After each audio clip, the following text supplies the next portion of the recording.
having worked at elite sport, I think whilst we have kind of been following behind, I think we're nearly catching up with sports medicine and science, and that's really delightful and exciting to see.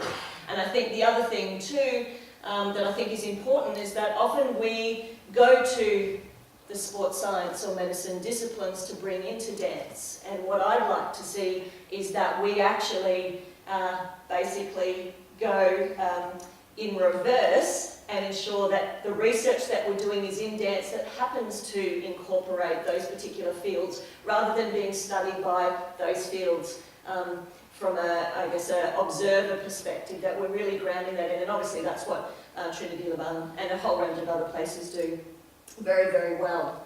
So we know that from a traditional sense in my language that dance science is that field that we've heard a lot about today and yesterday. But what else is it? When we think about dance and you know, even in terms of the fantastic keynotes that we've had here, Kate and Janet and Kim, looking at their practice in what it is that they're doing, and that combination of looking at different fields of science and bringing that into technology, there's a whole range of applications that are happening. Yet I think also too, we're on that kind of verge of being able to push through and really spread dance even further than that. So we know, and we use a lot of sciences in injury prevention in dance. So that's everything from the biomechanics linked to motion capture. So the top right picture, Dr. Luke Hopper from Edith Cowan University, using students from the Western Australian Academy of Performing Arts, is looking at the utilisation of motion capture for injury prevention, and there are a whole range of other centres of activity around the world that are doing that also. So that ability to go, well, what's the science and technology and how can we bring that in to make that useful for dance specifically in that way? That it can have impacts upon teaching pedagogy. So how do we view, we work in an embodied practice, and I know that we are challenged on this at QT all the time around how do we ensure that dance as an art form continues on when the world is pushing further with technology? How do we bring that into our actual teaching practice? How do we utilise mobile phone devices as a standard way in which we actually teach dance? Or how could we actually move teaching dance online? Scary thought sometimes. That is happening, but very differently to, I'm going to actually run a Skype session where I'm virtually teaching people that might Skype in from around the world.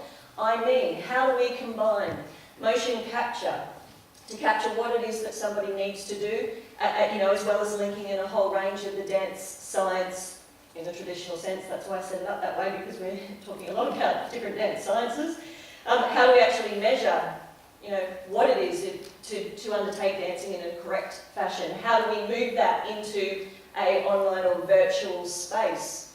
Could that actually be my experience of I'm virtually walking into a space where, as a teacher, I'm being trained to assess where students are actually, what's going on for them, and I'm walking into a virtual studio.